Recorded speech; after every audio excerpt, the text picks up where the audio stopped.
continuando, né, as nossas escolas literárias, vimos o trovadorismo, o humanismo, vamos fazer essa revisão, né? Revisão de primeiro ano. Então, trovadorismo, humanismo e depois o renascentismo, isso aí não teve aqui no Brasil, tá?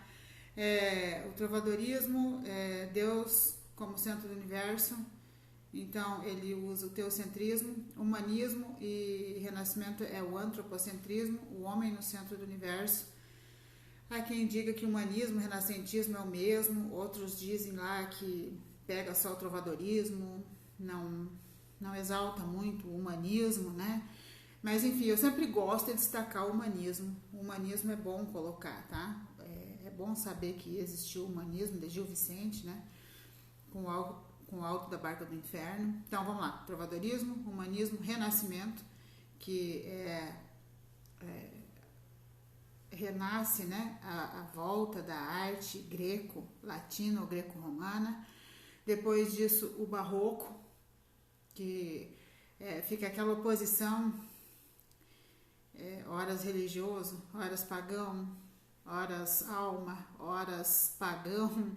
Então fica aquela dualidade aí, né? Depois nós temos aqui, depois do barroco, vem o arcadismo, né? Então, aí no arcadismo é que vem aquelas expressões Fugere Urbem e Carpe Diem, né? Fugere Urbem você sai da cidade, da zona urbana e vai para o mato, vai para o campo, né?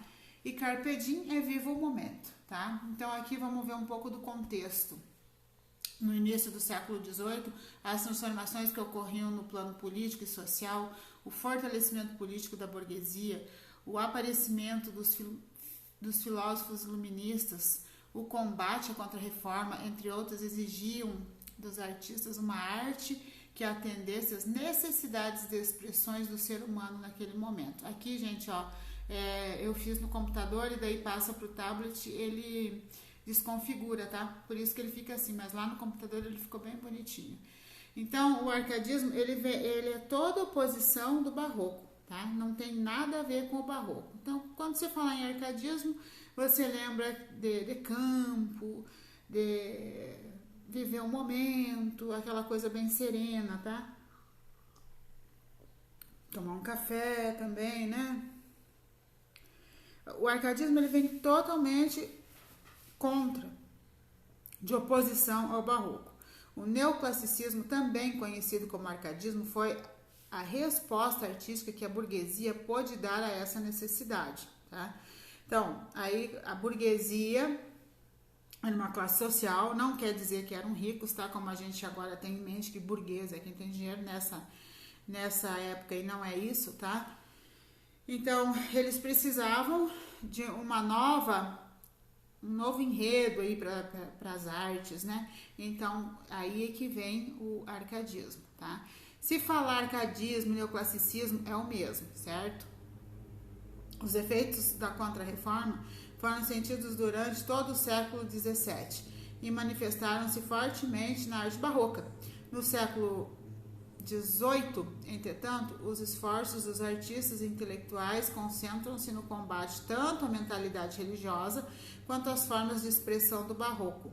Assim, a arte neoclássica, que o Brasil se manifestou sob a forma de arcadismo, procura resgatar o nacionalismo e o equilíbrio do classicismo do século XVI, como meio de combater a influência do barroco. Então, agora aqui, eles tentam tirar o barroco de cena, né? Aquelas imagens sacras, aquelas imagens de igreja, tá? Vai saindo e vem o quê? Essas outras que eu tô mostrando aí nos slides, tá? As imagens de campos, bucólicas, né? O Renascimento, a Revolução Comercial e a Reforma deram passos importantes no processo de ruptura com a Idade Média. Então, a partir daí, né, do Renascimento, o que é o Renascimento das Artes, né? A Revolução Comercial, eles começaram, a partir daí começou a nascer uma nova era, né? Começou a decair a Idade Média. Então, esses aí foram os passos importantes no processo da ruptura com a Idade Média. Apesar disso, as últimas amarras com o mundo medieval foram cortadas somente no século XVIII com a Revolução Francesa, pois até então a estrutura social e política daquela sociedade não havia sofrido alterações significativas, tá? Como a gente já viu na PC3, nós vimos a Revolução Francesa, né? A partir da Revolução Francesa que vem o romantismo, também uma nova classe literária, uma nova escola, né? E aí o nascimento do arcadismo no Brasil reflete a condição intelectual brasileira do século XVII. De um lado, recebia a influência da literatura e das ideias iluministas vindas da Europa, e do outro, interessava-se pelas coisas da terra e alimentava sonhos da liberdade política. Aí eu coloquei aí a imagem do Tiradentes.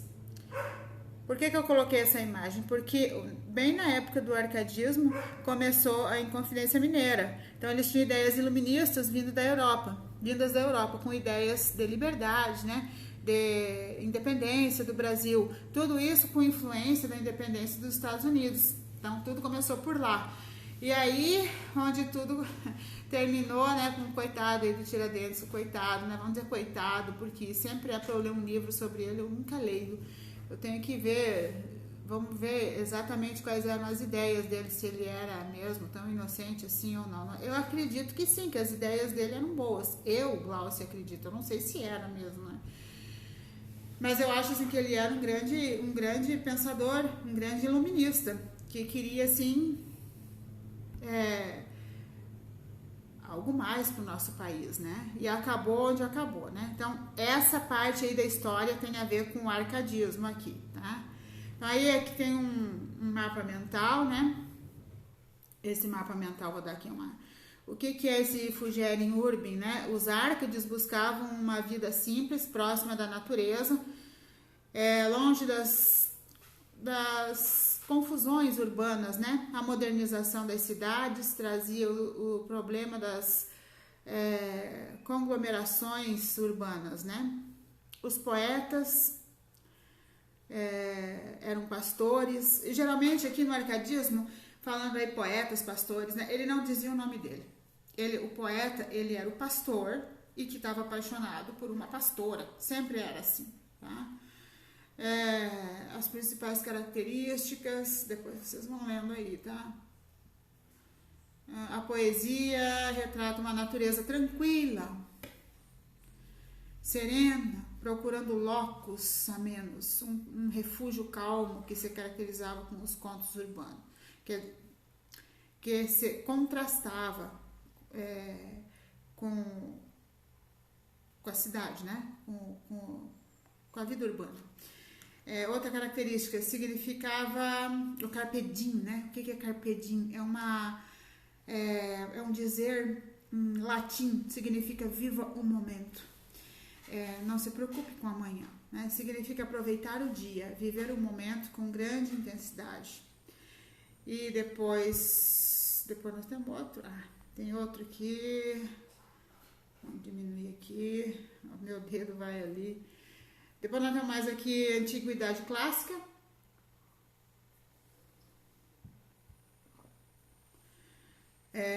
O contexto, né? Lei das Luzes, Iluminismo. Então aí nós temos aí os grandes pensadores, os grandes iluministas, né? As características: busca do equilíbrio, bucolismo, pastorismo, amor galante, mitologia, termos em latim: carpe diem, lorus amoemus, fugere urbem, que mais? Pensadores: Montesquieu, Voltaire e Rousseau. Eu sou apaixonada por Rousseau. E no Brasil, o que nós temos? Uma lírica, um dos principais, né? Cláudio Manuel da Costa, Tomás Antônio Gonzaga. A épica, esse é lírica, e épica, Basílio da Gama, Frei Santa Rita Durão. Aí tem Portugal ali. Portugal, eu tirei a parte de Portugal.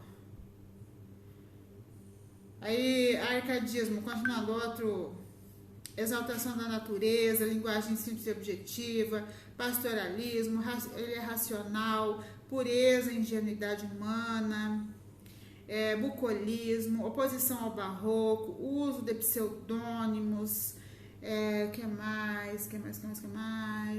Valores clássicos, amor cortês, tá? Então tudo isso, ó, minha mão aqui na frente. Então tudo isso é o arcadismo, tá? Depois do arcadismo, a escola literária que vem o romantismo que vocês estão, que já pega o segundo ano, né? Então a gente fez essa revisão de primeiro ano. Claro que não é aquela aula assim, né? Eu fiz assim um apanhado para vocês poderem entender. Então, observem que tudo vem andando assim, para quê? Para que você mude o estilo de pensar, né, do povo. E aí, nesse estilo, olhem aí as últimas explicações. O povo, a burguesia, ela tá forçando a barra para um novo estilo, né? E aí até chegar no romantismo depois da Revolução Francesa, tá? Qualquer dúvida é só me chamar.